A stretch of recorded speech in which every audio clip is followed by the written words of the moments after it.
آخرت میں حضور پاک صلی اللہ علیہ وسلم کے ساتھ اس طرح سے ہوگا جیسے انہوں نے 2 انگلیاں اکٹھی کر کے دکھائی تھی، جس طرح سے یہ 2 انگلیاں، تو اتنی بڑی چیز ہے۔ اب اس میں یہ تھا کہ اب وہ یتیم ہو گئے ہیں تو ان کی پھر کفالت کا اور ان کی تربیت کا کس طرح سے اہتمام کیا جائے، تو اللہ تعالیٰ کی طرف سے یہ بھی بہت بڑی نعمت ہے کہ یہ بالکل کلیریفائی اس طرح سے نہیں کر دیا کہ بس یہ طریقہ ہے، اس کے علاوہ کچھ نہیں ہو سکتا، نہیں، انہوں نے بالکل اس طرح سے کہہ دیا کہ جو بھی کرو گے بنیادی مقصد سامنے کیا ہوگا، جس طرز عمل میں یتیموں کی جو بھلائی ہوگی نا وہ اپنایا جا سکتا ہے، وہ معاشرت کے حساب سے، وقت کے لحاظ سے یہ چیزیں چینج ہوتی رہتی ہیں، کلچر کے لحاظ سے چینج ہوتی رہتی ہیں، تو کسی ایک طور پہ پابند نہیں کیا گیا، اللہ تعالیٰ کی طرف سے کہا گیا ہے کہ جس چیز میں بھی اس کے لیے بہتری ہوگی وہ اختیار کیا جا سکتا ہے۔ اور پھر آگے ایک چیز کی طرف اشارہ کیا گیا جس کی زیادہ ڈیٹیل آگے سورہ نساء میں جا کے آئے گی، وہ کیا ہے کہ اگر تم ان کا اور اپنا خرچ، اپنا رہنا سہنا مشترک رکھو، مشترک رکھنے کا کیا مطلب تھا کہ اس ٹائم سورہ نساء میں جو ڈیٹیل ہے کہ وہ غزوہ بدر کے بعد ایک اس طرح کی سچویشن بھی پیش آ گئی جس کا سوال اب یہاں کیا جا رہا تھا کہ خواتین اور بچوں کی تعداد میں اب ہو گیا کہ اسی طرح سے کچھ جانیں چلی گئیں، تو لوگوں کو جو عرب معاشرت سے پہلے سے چلا آ رہا تھا کہ وہ زیادہ شادیاں کرتے تھے، تو ان میں کہا گیا کہ یتیموں کے سر پہ اگر ہاتھ رکھنا مشکل ہو رہا ہے، ظاہری سی بات ہے بندے کی اپنی فیملی ہے، اپنے بچے ہیں، ان کی تربیت کا اہتمام اس نے سب سے پہلے کرنا ہے، اور اس کے بعد پھر یہ والی چیز آتی ہے اور یتیموں کے سر پہ ہاتھ رکھنا ہے، تو ڈبل ریسپانسبلٹی آ گئی، اب ان کی بھی چیزوں کو اسی طرح سے دیکھنا ہے اور اپنی بھی چیزوں کو اس طرح سے دیکھنا ہے۔ تو اگر تمہیں لگے کہ بھئی اس طرح کی چیز کی جا سکتی ہے کہ ایک ہی چھت کے نیچے انہیں لے جا کر اور ان کا مشترک رکھ دیا جائے، ان کا مال کھانے کی کوشش نہ کیا جائے، صرف کمبائن کر لیا جائے کہ ہاں آسانی ہو جائے گی کرنے میں، تو اس کی طرف بھی توجہ دلا دی ہے کہ آخر وہ تمہارے بھائی بند ہی تو ہیں، لیکن اس میں بھی بہت زیادہ ایسے نکات ہیں جن کی ڈیٹیل میں جانا بہت ضروری ہے کہ وہ یہ نہیں ہے کہ ہم نے ویسے ہی اٹھ کے اس طرح کا کام کر لیا، اس میں انصاف کو دیکھا جائے گا، اس میں اس طرح چیزیں دیکھی جائیں گی کہ بھئی زیادہ اگر شادیاں کی گئی ہیں تو پھر کیا کیا مسئلے مسائل پیش آ سکتے ہیں، اور اس میں بھی کلیئر کٹ کہا گیا اللہ تعالیٰ کی طرف سے تم انصاف کر ہی نہیں سکتے، تو پھر اس کا کیا کوئی طریقہ بتایا گیا تھا کہ بھئی ہاں اس طرح سے کر لو، اس طرح سے کر لو، اور اگر انصاف نہیں کر سکتے اور یہ ساری چیزیں نہیں ہو سکتی تو پھر نہ کرنا ہی بہتر ہے۔ تو یہ ابھی باقی ہم ڈیٹیل اس کے اندر پڑھیں گے، لیکن بنیادی میسج دے دیا گیا کہ یہ والی چیز کی جا سکتی ہے، اور پھر ایک اور بات جو کی گئی کہ برائی کرنے والے اور بھلائی کرنے والے، یہ چیز تمہارے ذہن میں پوری طرح سے ہونی چاہیے کہ جو بھلائی کا کام کر رہا ہے یا جو برائی کا کر رہا ہے، جس کی نیت میں ہی فطور تھا کہ وہ ان کا مال، یتیموں کا مال کھانا چاہتا تھا، یا جس کی نیت میں کچھ اور چیز تھی، تو یہ چیز یاد رکھنا دونوں کا حال اللہ پر روشن ہے، دنیا کو دھوکہ دیا جا سکتا ہے، اللہ کو دھوکہ نہیں دیا جا سکتا، دونوں کا حال اللہ پر روشن ہے، اور اسی چیز کو آگے بھی یتیموں کا مال کھانے کے بارے میں بہت زیادہ احتیاط ایک ایک پائی کا وہ کہا گیا، ایک طرف تو ان کی بہت فضیلت بیان کی گئی ہے، دوسری طرف کہ اگر ان کا مال کھاتے ہو تو یہ بالکل ایسے ہی ہے جیسے پیٹ میں انگارے بھرے جاتے ہیں، دوزخ کی آگ کے یا وہ جو انگارے بھرے جاتے ہیں وہ یتیموں کا مال کھانے سے اس کی اس طرح سے بات کی گئی ہے، تو یہ چیز ذہن میں رہنی چاہیے کہ یہ اتنا سینسٹیو معاملہ ہے جس میں دیکھا، تو اب آگے اللہ تعالیٰ کیا کہہ رہے ہیں کہ اللہ چاہتا تو اس معاملے میں بھی تم پر سختی کرتا، یعنی اس چیز کو کہا جا سکتا تھا کہ نہیں علیحدہ علیحدہ رکھو یا یہ کام کرو یا کوئی ایسا مشکل وے رکھا جا سکتا تھا، لیکن اللہ تعالیٰ صاحب اختیار ہونے کے ساتھ ساتھ صاحب حکمت بھی ہیں۔ اگلی آیت، تم مشرک عورتوں سے ہرگز نکاح نہ کرنا۔ اب دیکھیں بات سے بات آگے چلتی جا رہی ہے کہ اب یتیموں کا بھی معاملہ آیا، اب اگر اگلی شادی کی بھی بات آتی ہے یا کچھ اس طرح کی بات آتی ہے تو جو پہلے میں بیک گراؤنڈ بتا چکا ہوں کہ اس دنیا میں آنے کا مقصد کیا ہے، اس کو پیش نظر رکھتے ہوئے کہ یتیموں کا معاملہ بھی آ جائے تو بھی مشرک عورتوں سے ہرگز نکاح نہیں کیا جا سکتا، یہ بات ہی ختم کر دی گئی کہ مشرک عورتوں سے نہیں ہو سکتا جب تک کہ وہ ایمان نہ لے آئیں۔ ایک مومن لونڈی مشرک شریف زادی سے بہتر ہے، اگرچہ وہ تمہیں بہت پسند ہو، اور اپنی عورتوں کے نکاح مشرک مردوں سے کبھی نہ کرنا جب تک کہ وہ ایمان نہ لے آئیں۔ ایک مومن غلام مشرک شریف سے بہتر ہے،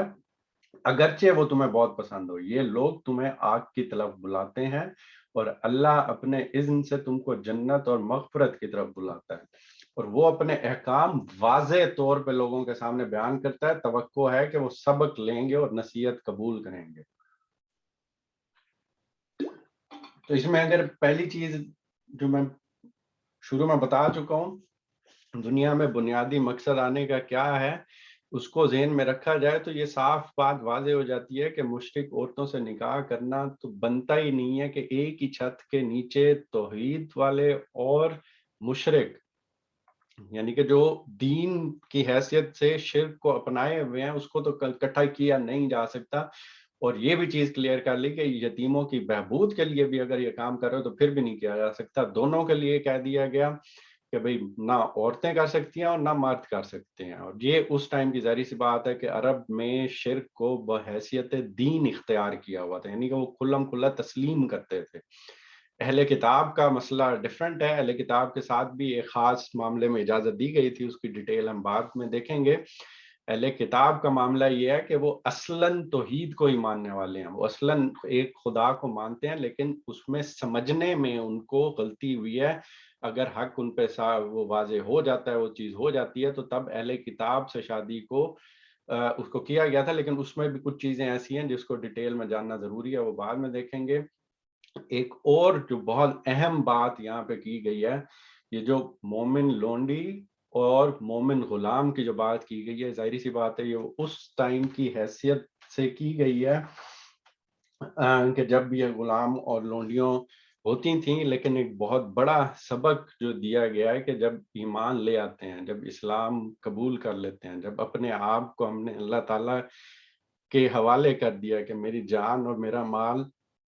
اب اللہ کے حوالے، اب جو اللہ تعالیٰ کہیں گے اسی کے مطابق زندگی گزارنی ہے، تو اللہ تعالیٰ کی طرف سے کیا کہا جا رہا ہے کہ جب یہ شادی بیاہ کے معاملات آئیں تو سب سے پہلی پریورٹی کیا ہونی چاہیے؟ ایمان کی شکل و صورت، دنیاوی رتبہ، نسل نسب، یہ ساری چیزیں پیچھے رہ جاتی ہیں۔ معیار جو پسند اور ناپسند کا رکھا گیا ہے وہ کس چیز پہ رکھا گیا ہے؟ ایمان اور عمل صالح پہ۔ یہ پڑھنے کے لیے تو بہت آسان ہے کہ ایک مومن لونڈی جس کی اس ٹائم کی معاشرت میں کوئی حیثیت ہی نہیں تھی، جس کو اس طرح سے سمجھا نہیں جاتا تھا، اور یہ بھی جب غلام اور لونڈیوں والا جب آئے گا تو یہ بتدریج قرآن پاک کی اور اللہ تعالیٰ کی طرف سے احکامات اس طرح سے دیے گئے تھے کہ سب سے پہلے اس کا راستہ روکا گیا تھا غلام اور لونڈی بنانے کا۔ ایک دن میں یہ سارا کام نہیں ہوا تھا، راستہ روکا گیا کہ نئے غلام اور لونڈی نہ بنائے جائیں، پھر ایسے احکامات دیے گئے کہ ان کا معاشرے میں مقام بلند کیا جائے، ورنہ کوئی سوچ ہی بندہ نہیں سکتا تھا کہ بھئی یہ نسل نسب والے رکھنے والے غلام لونڈیوں سے شادیاں کر سکتے ہیں، اس طرح کی بات کرنا ہی تو اس طرح کے احکامات آئے کہ معاشرے میں ان کے مقام کو بلند کرنا پڑا تھا۔ وہ ایک فیز گزرا تھا، اور اس کے بعد سے پھر ان کو ایک عام اس کی حیثیت سے پھر معاشرے میں ایکسیپٹ کیا جانے لگا، تو یہ بہت لمبا پروسیس چلا تھا۔ اس کا آئیڈیا آپ صرف ذہن میں یہ کر لیں کہ اکثر اوقات ہمیں اپنے گھروں میں ہی ہم آس پاس نظر ڈالیں تو آس پاس کسی کے جاننے والوں میں ہمیں آج بھی تھوڑی بہت ملتی جلتی اس طرح کی حیثیت والی چیز نظر آ جاتی ہے کہ کوئی ملازم بچیاں رکھی ہوئی ہیں، یا کوئی اس طرح کے غلام رکھے ہوئے ہیں یا کیے گئے ہیں رکھے ہوئے ہیں۔ تو آپ سوچیں 1400 سال گزرنے کے بعد جہاں ہم کہتے ہیں انسانیت اس درجے پہ پہنچ چکی ہوئی ہے، جہاں ہم دین کو اتنا سمجھ چکے ہیں، جہاں یہ ساری چیزیں گزر چکی ہیں، ابھی بھی سوچیں تو کیا چیز ذہن میں آتی ہے کہ اپنی اولاد کی اگر شادی کرنی ہو تو ہمارے سامنے کیا کیا چیزیں ہوتی ہیں؟ کیا ہم اپنے سامنے اولاد کی شادی کرتے ہوئے ایمان اور عمل صالح کو جو دوسری پارٹی کے رکھتے ہیں، یا نسل نسب کو رکھتے ہیں، یا شکل و صورت کو رکھتے ہیں؟ تو یہ چیز کھل کے سامنے یہاں پہ وضاحت کے ساتھ کر دی گئی ہے، اور امین احسن اصلاحی لکھتے ہیں کہ اسلام میں پسند اور ناپسند کے لیے معیار نہ ظاہری شکل و صورت ہے، نہ نسل و نسب، اور نہ آزادی اور غلامی، بلکہ ایمان اور عمل صالح ہے. اس وجہ سے اب تمہارے رشتے ناتے ذاتوں اور برادریوں کے پابند نہیں رہ گئے بلکہ عقیدے اور عمل کے تابع ہو گئے ہیں. قریش کی ایک معجبین شہزادی تمہارے لیے 2 کوڑی کی ہے اگر وہ ایمان کے زیور سے آراستہ نہیں ہے. اور اگر اس زمانے کے لحاظ سے دیکھا جائے کہ اگر وہ افریقہ کی کوئی ایک لونڈی بھی تمہارے پاس ہے تو تمہارے لیے حور جنت ہے اگر اس کا دل جمال ایمان و اسلام سے نورانی ہے. یہ ایک مسلمان ہونے یا ایمان لانے کے بعد ہمارا کرائٹیریا ہونا چاہیے کہ کس طرح سے شادی کرتے ہوئے چیز دیکھی جائے. اور بالکل وہی جو بنیادی طور پہ جو چیزیں ذہن میں ہوتی ہیں وہ میں پہلے بتا چکا ہوں کہ اس دنیا کو قائم کرنے کا مقصد یہ اسکیم سمجھی جائے کہ وہ ہے کیا, اس کی وجہ سے. اور پھر والدین اپنی رسپانسبلٹی کو سمجھیں کہ انہوں نے کس طرح سے تربیت کرنی ہے, انہوں نے بچوں کے ذہنوں میں کیا ڈالنا ہے, کہ کیا تمہارے لیے سب سے پریورٹی ہونی چاہیے. جب ان کے شادیوں کا وقت ہے تو کیا چیز دیکھنی چاہیے. باقی چیزیں بھی ضروری ہیں, دنیا میں بھی رہنا ہے تو اس کے لیے بھی کچھ ضرورت ہے, لیکن سب سے پہلی چیز کیا دیکھی جائے گی. اب کوئی تصور کر سکتا ہے آج کل کے زمانے میں بھی کہ ہم اپنے بچے کی شادی کی بات کر رہے ہوں تو ہمارے گھر میں کوئی ایسا مومن غلام ہو یا کوئی لونڈی ہو جو ایمان کی اچھی ہو, لیکن نسل نسب اور دولت اور شہرت اور یہ چیزیں نہیں ہیں. تو کیا ہم ابھی بھی اس قابل ہیں کہ ہم یہ والا ڈیسیژن کر سکتے ہیں؟ آج کے معاشرے میں بھی بہت زیادہ مشکل ہوا ہے. اور پھر کیا کہا جا رہا ہے کہ اللہ اپنے احکام واضح طور پہ لوگوں کے سامنے بیان کرتا ہے, توقع ہے کہ وہ سبق لیں گے اور نصیحت قبول کریں گے. اس کے بعد پھر وہ پاکیزگی والی چیز آ رہی ہے جس کا میں ذکر کر چکا ہوں. پوچھتے ہیں اب شادی کی بات ہوئی, نکاح کی بات ہوئی, تو اسی طرح ایک سوال سے دوسرا سوال نکلتا چلتا آ رہا ہے, اور وہ اس چیز کی پوری وضاحت اللہ تعالیٰ کی طرف سے قرآن میں کی جا رہی ہے. اور وہی والی چیز پاکیزگی کی, دنیا میں آنے کے مقصد کی, اور یہ ساری چیزوں کی پوری کھول کے اس کو ایکسپلین کیا جا رہا ہے. پوچھتے ہیں حیض کا کیا حکم ہے؟ کہو وہ ایک گندگی کی حالت ہے, اس میں عورتوں سے الگ رہو اور ان کے قریب نہ جاؤ جب تک کہ وہ پاک صاف نہ ہو جائیں, پھر جب وہ پاک ہو جائیں تو ان کے پاس جاؤ اس طرح جیسا کہ اللہ نے تم کو حکم دیا ہے. اللہ ان لوگوں کو پسند کرتا ہے جو بدی سے باز رہیں اور پاکیزگی اختیار کریں. اب یہ وہ ایسی سچویشن ہو جاتی ہے جو اللہ تعالیٰ نے ایک پروسیس رکھا ہے, انسان کو ہی سلیکٹ کیا ہے کہ اسی کے ذریعے سے اللہ کی مخلوق اس دنیا میں لائی جائے گی. تو اس پروسیس کے کچھ طریقے ہیں جو کہ مردوں میں بھی ہوتے ہیں, جو کہ خواتین میں بھی ہوتے ہیں. یہاں پہ جس طرح سے مردوں کی ایک حالت ڈفرینٹ ہوتی ہے جس میں وہ غسل واجب ہو جاتا ہے, غسل فرض ہو جاتا ہے. جب غسل نہیں کریں گے تو اس کے بعد وہ نماز بھی نہیں پڑھ سکتے, اس سے پہلے وہ کوئی اور اس طرح کا مسجد میں بھی نہیں جا سکتے یا باقی اس طرح کے کام نہیں کر سکتے. تو وہ ایک جنابت کی سی حالت ہوتی ہے. جبکہ خواتین کی طرف دیکھا جائے تو ان کے کچھ دن اس طرح سے لگتے ہیں جس میں یہ والی سچویشن پیش آ جاتی ہے. تو اس میں یہ چیز تو پہلے سے ہی جو احکام آ رہے تھے, جو پہلے سے الہامی مذاہب تھے, اس میں یہ بہت حد تک کلیریفائی تھی. یہاں پہ اس طرح سے کیوں بیان کیا کرنا پڑا کہ اس میں اس حالت میں جب خواتین کے ساتھ اجتناب کیا جاتا ہے میاں بیوی کی حیثیت سے, تو اس میں بہت زیادہ کنفیوژنز آ گئی تھی. بہت لوگ ایکسٹریم کی حد تک چلے گئے تھے, اور آج کل کے زمانے میں بھی اگر آپ تھوڑا سرچ کریں تو پتہ چلتا ہے کہ وہ ایکسٹریم پہ برتن تک علیحدہ کر دینا, یا ان دنوں میں خواتین کو بالکل ایک علیحدہ کمرے میں بند کر دینا جس طرح سے ایک جیل کی سی کیفیت ہو جاتی تھی, یا اس طرح کے بہت زیادہ ڈفرنس پایا جاتا تھا. جبکہ جب قرآن پاک آیا اور یہ سوال جب کیا گیا حضور پاک صلی اللہ علیہ وسلم کے تھرو اللہ تعالیٰ سے, یا ان کے ذہنوں میں تھا, تو اللہ تعالیٰ کی طرف سے کھول کے اس کو واضح کر دیا گیا کہ صرف اور صرف یہ ایک طرح کی ناپاکیزگی کی یا گندگی کی حالت ہے. اس صورت میں جو میاں بیوی کے درمیان ایک رشتہ ہوتا ہے جس کے ضرور تحت ایک اولاد اس دنیا میں لائی جاتی ہے, اس پہ پابندی ہے, اس سے بڑھ کے کچھ نہیں ہے. تو یہ سوال صرف اس حد کو طے کرنے والا تھا کہ بھئی یہ جو بہت ایکسٹریم لیول پہ آگے چلے گئے ہیں, اس طرح کی کوئی ایسی چیز نہیں ہے. اور اس کے بعد صرف اور صرف حالت کیا ہے, پاکیزگی کی ہے. پاکیزہ جب تک نہیں ہوں گے اور جب تک وہ پرپز نہیں فلفل ہوگا تب تک کہ وہ تعلق نہیں کیا جا سکتا. اور اس میں دونوں چیزیں استعمال کی گئی ہیں, یہاں طہر کا لفظ بھی استعمال کیا ہوا ہے, یہاں تو طہر کا لفظ بھی استعمال کیا ہوا ہے. ایک وہ ہے جو کہ اس کی بنیاد بنتی ہے جو پاکیزگی کی اور ناپاکیزگی کی گندگی کی کہ وہ اس میں سے خون کی ہے کہ اگر وہ ختم ہو جاتا ہے تو ظاہری سی بات ہے طہر والا وہ ہو جائے گا، یعنی کہ اب وہ علت ختم ہو گئی ہے، وہ ریزن ختم ہو گئی ہے. لیکن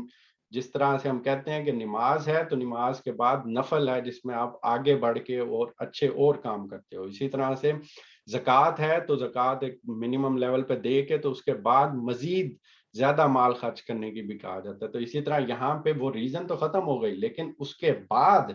جب نہا دھو کے پاک صاف ہو کے پاکیزگی کی حالت میں آیا جائے تو پھر کہا گیا کہ بھئی یہ زیادہ بہتر طریقہ ہے، تو تب وہ کام کیا جا سکتا ہے. اور بنیادی بات بدی سے باز رہیں اور پاکیزگی اختیار کریں. اسلام میں بنیادی چیز یہی چیز ہے. اب اس کے بعد اگلی چیز بات سے بات نکلتی گئی کہ تمہاری عورتیں تمہاری کھیتیاں ہیں، تمہیں اختیار ہے جس طرح چاہو اپنی کھیتی میں جاؤ، مگر اپنے مستقبل کی فکر کرو. ایک بہت بڑی بات ہے کہ کس طرح کی تمثیل استعمال کی گئی ہے اللہ تعالیٰ کی طرف سے، اس کی گہرائی میں جائیں کتنی چیزیں واضح ہو جاتی ہیں.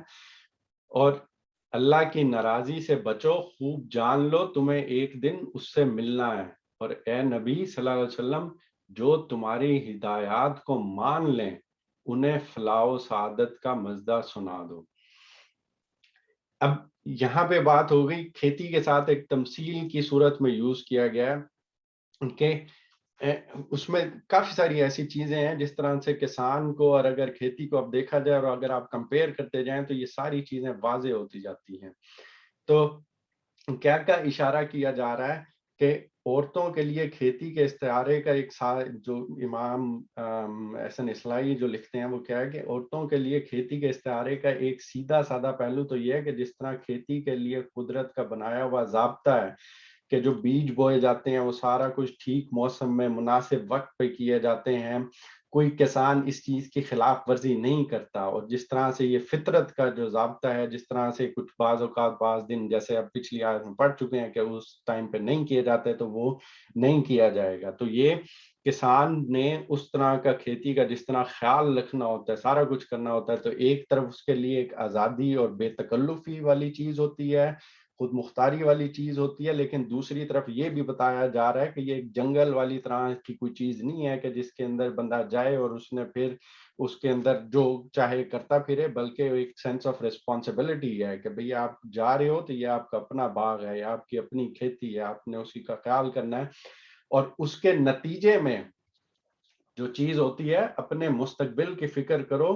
یعنی کہ اس کے ذریعے دنیا اور آخرت دونوں میں اپنے لیے آگے کی تدبیر کرو. تو یہاں پہ آپ دیکھیں کتنی بڑی بات کی گئی ہے کہ کسان جب کھیتی میں جاتا ہے، بیج بوتا ہے، آگے پودا نکلتا ہے اور اس سے پھل فروٹ جو بھی آتا ہے، اسی طرح انسان کے لیے اس کی اولاد سامنے آتی ہے. اب اس انسان کو دیکھتے ہوئے اپنے مستقبل کی فکر کرو. کیا بات کی جا رہی ہے کہ ان کی جو تربیت کرنی ہے،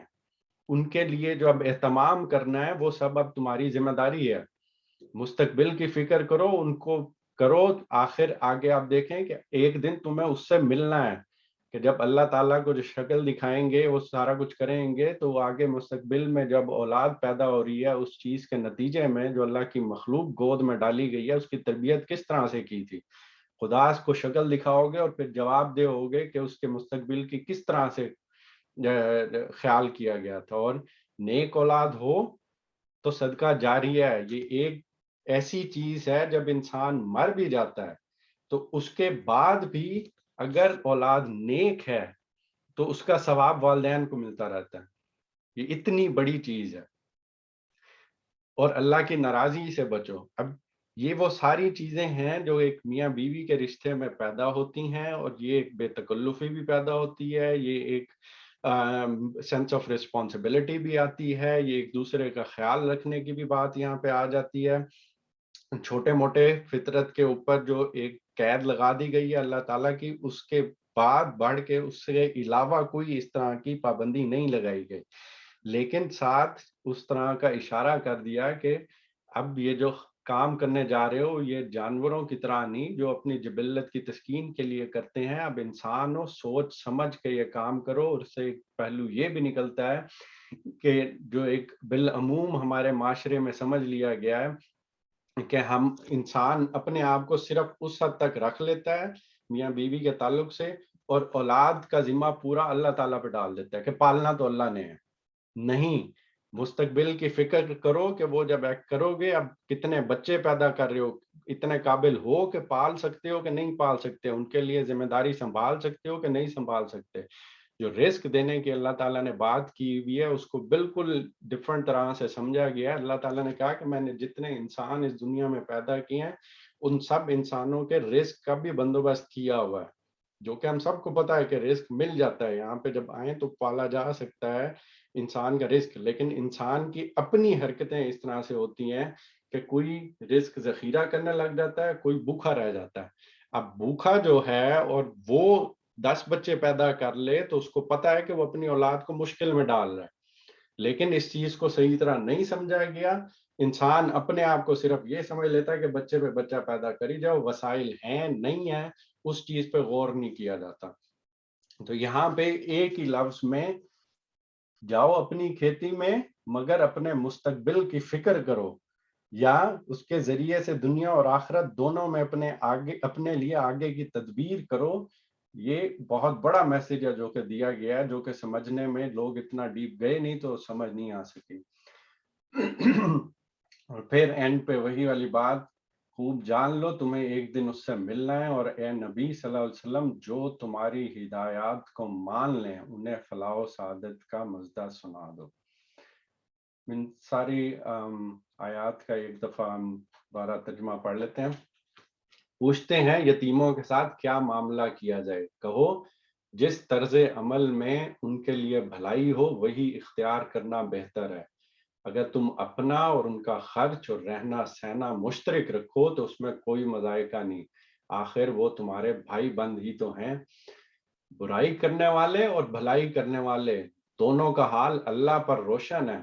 اللہ چاہتا تو اس معاملے میں تم پر سختی کرتا، مگر وہ صاحب اختیار ہونے کے ساتھ صاحب حکمت بھی ہے۔ تم مشرک عورتوں سے ہرگز نکاح نہ کرنا جب تک کہ وہ ایمان نہ لے آئیں۔ ایک مومن لونڈی مشرک شریف زادی سے بہتر ہے اگرچہ وہ تمہیں بہت پسند ہو، اور اپنی عورتوں کے نکاح مشرک مردوں سے کبھی نہ کرنا جب تک کہ وہ ایمان نہ لے آئیں۔ ایک مومن غلام مشرک شریف سے بہتر ہے اگرچہ وہ تمہیں بہت پسند ہو۔ یہ لوگ تمہیں آگ کی طرف بلاتے ہیں اور اللہ اپنے اذن سے تم کو جنت اور مغفرت کی طرف بلاتا ہے، اور وہ اپنے احکام واضح طور پر لوگوں کے سامنے بیان کرتا ہے۔ توقع ہے کہ وہ سبق لیں گے اور نصیحت قبول کریں گے۔ پوچھتے ہیں حیض کا کیا حکم ہے، کہو وہ ایک گندگی کی حالت ہے، اس میں عورتوں سے الگ رہو اور ان کے قریب نہ جاؤ جب تک کہ وہ پاک صاف نہ ہو جائیں،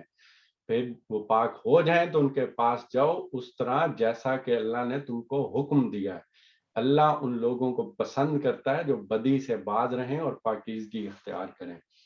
تمہاری عورتیں تمہاری کھیتیاں ہیں، تمہیں اختیار ہے جس طرح چاہو اپنی کھیتی میں جاؤ، مگر اپنے مستقبل کی فکر کرو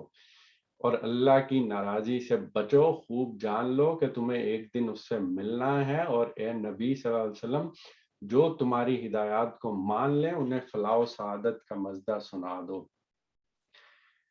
اللہ تعالیٰ سے دعا ہے کہ اللہ تعالیٰ ہمیں صحیح طریقے سے دین کی تعلیمات قرآن کو سمجھنے اور اس پر پوری طرح سے عمل کرنے کی توفیق عطا فرمائے۔ یہاں پہ ہم اختتام کرتے ہیں۔